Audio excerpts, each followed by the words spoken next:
Welcome to My Money Mindset podcast, where we explore how a healthy mindset is the foundation for financial success. Each week, we delve into mindset hacks and practical strategies to help you enhance your income, help you make more appropriate investments for yourself, and to improve your overall financial well-being. Join us on this journey to transform your financial future by transforming your mindset. Please note that the information provided on this podcast is for general information purposes only and does not constitute as personal, financial or health advice. It has been prepared without considering your individual objectives, financial situation or life needs. Before making any financial or health decisions, you should consult with a qualified professional or financial advisor to ensure the information aligns with your specific circumstances. So let's begin and enjoy this journey as each episode teaches us on how to improve our overall mindset that it overall improves our financial success.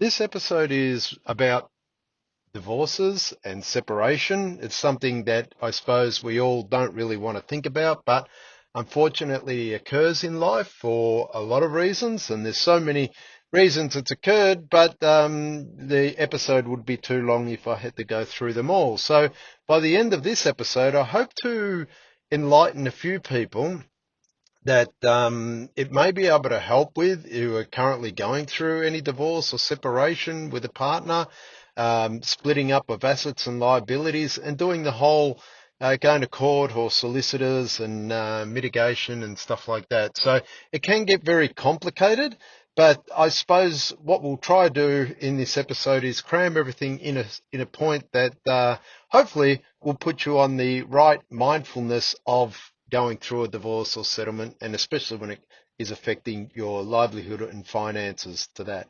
So I suppose the first thing is quite evident that marriage or divorce and separation can somewhat be very taxing emotionally, like not only financially, but emotionally. And most of the reasons is simply because in a separation or divorce, most things are pretty much, if we say, a split in a certain percentage.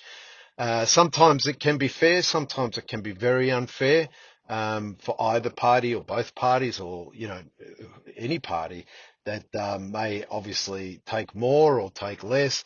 And these are very taxing on the mind. Now, because the process can somewhat be so long-winded, and I've seen and done finance for a lot of my clients that are going through a divorce, can sometimes take up to 5, if not 6 years. I think has been one of the longest separations by the time that they, separate and do a lot. But most of the time, people can be reasonable and in their divorce, and they, it can happen quite quick. But that being said, it's the unknowns in divorce that are probably one of the major anxiety drivers. The unknown. We're always scared about. It's pretty much like saying, "Oh, in the dark, you don't know what, if anything's hiding in the dark." And a divorce sort of it can really send shivers down a lot of people's spine and make them think in ways that they've never really thought before, or their mannerisms or their behaviors, and it changes people. A lot of people become very, very uptight, and they react in ways that they normally wouldn't, simply because of all these anxieties that are building up over months and months of proceedings. The fear of loss is also a massive one. I mean, working all your life only to be, taken away from you and having to start again. These anxieties can somewhat, I've seen a lot of my clients, go back to zero, if not minus, and have to recoup that. And the mind frame that's needed in order to recover from that is a very strong mindset. But that being said, it's a very human, normal human mindset, and it just means that most people that you think, oh, geez, they really probably may not survive this in a good way, and may retain a lot of anxiety, hatred, bitterness, all these problems, depression, uh, somewhat can get out of it, and they have, and it does take a while. It's not, a quick, simple thing where you could, give someone something, a book to read, and then say you'll be okay over this. It's pretty much a way of life. The first thing I think what you should all do is accept that the divorce is going.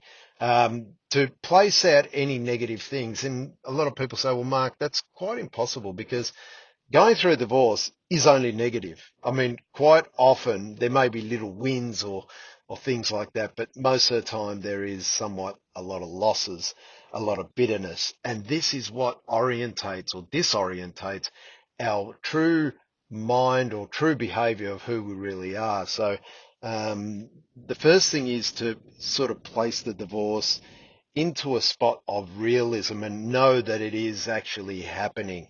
It will happen, and there could be loss or even more loss than anticipated, depending on legal proceedings, finances, all that type of stuff.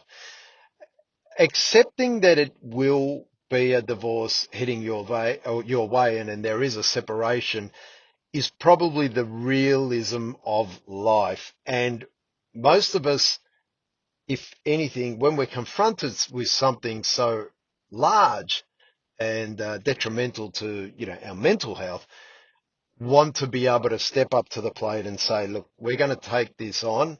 We're not actually going to be aggressive about it, but we really want to have a full mindfulness about our state of mind, our behavior, our breathing. Breathing is very important, guys, to be able to breathe and know to control anxiety. Engage yourself with at least once a week with either a counselor, an exercise trainer that can help you with your fitness. Keep your fitness up, very important. Nothing more important than obviously your health, because healthy body is a healthy mind, and that will also help you retain your thoughts and a clearer thought process.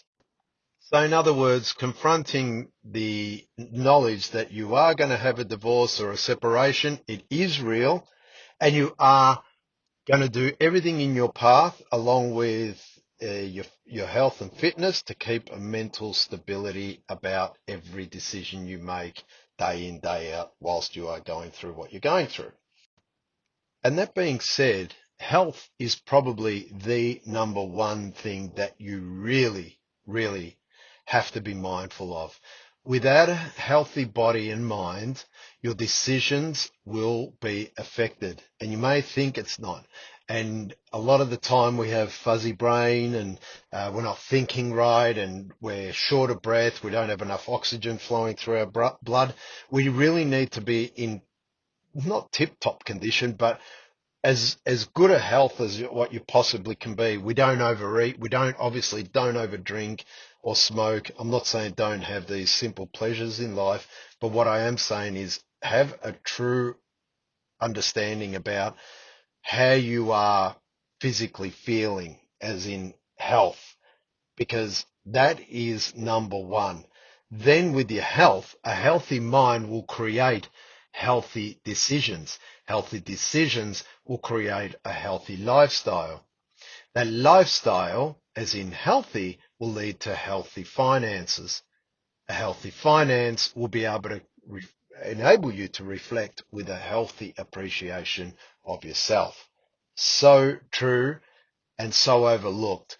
But number one, health. So engage in reading up on diets, engage in reading up in exercising, researching. There's so many things we can look up these days, as in videos, how to eat, what to eat, what's good for your blood type, all that. Really get absorbed in yourself, because you're going to need yourself in order to go through this divorce or separation. And a good tip-top self, as in healthy, acute mind, sharp, and ready, willing to go, can go a lot further than just a damn good solicitor, simply because you are the person that's going in the ring to fight at the end of the day. You're the one that's copping the punches, not your solicitor. And they're training you and they're going in to fight for you, but at the end, you're the one that feels the pain. So fight and do what you have to do in order to retain your health. Now, that being said, as I said, a healthy body is a healthy thought process and a healthy self-conscious. Self-conscious is that little thing that helps us understand what our next moves will be and those moves that will suit us in the right accordance. And what I mean by that is with divorces, there's a lot of mitigating. So I'll take some of that, you take some of that, and there's splitting here, splitting there, who does what, who takes what. And that is a decision after decision after decision process that can be very taxing. And only the strong survive in this. And what I mean by that is people often get really drawn or they become really weak when it becomes decision after decision after decision to be made. It's one of the human traits that a lot of us don't like to do, and it can be rather complicated after making so many decisions. At the end of the day or month or year, it can be very taxing. So make sure that your consciousness is aware of what is going on for yourself. Self-consciousness can sometimes, going back to your health, can sometimes be detrimental. For instance, you may be offended in certain things through the divorce, and that will throw you off. And a lot of people or bad people will try and throw you off your conscious or true conscious healthy mind. Thus why I say keep a very good acute finger on the pulse for your consciousness. Make sure that is really in tune with what's going on and to make healthy decisions. And make sure that your health is up in order for you not to tire out from making decision after decision after decision. And for the finance side of things, this is probably the most worrisome part that a lot of people attach themselves to or are aware of straight away, is simply because costs start going through the roof and money goes into everywhere. Solicitors, court proceedings, you name it, loss of assets, cost of liabilities, banks not getting paid and default interest, effects on your credit file, all these type of things that I've seen whilst trying to do difficult finance for people going through divorce.